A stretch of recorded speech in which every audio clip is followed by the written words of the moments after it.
नमस्कार, स्वप्न किचनमध्ये आपणा सर्वांचे खूप खूप स्वागत आहे। आज आपण बनवणार आहोत पालक गरगटा।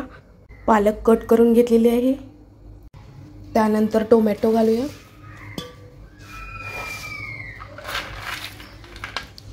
त्यानंतर कच्चे शेंगदाणे,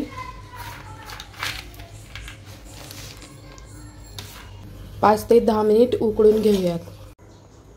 पालक उकळून घेतलेली आहे, त्यामध्ये लसूण घालूया। मिक्सर मधून ग्रेव्ही काढून घेऊया।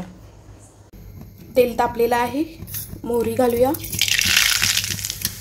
त्यानंतर जिरे, त्यानंतर पालकीची ग्रेव्ही केलेली घालूया।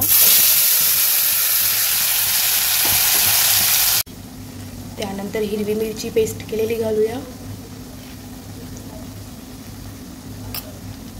त्यानंतर थोडीशी हळद,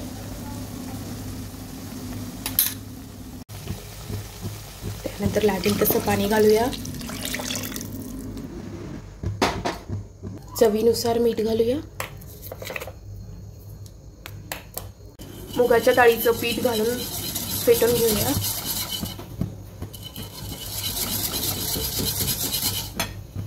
त्यानंतर कोथिंबीर घालून घेऊया। पालक गरगटा तयार झालेला आहे। आवडले असेल तर नक्की लाईक करा।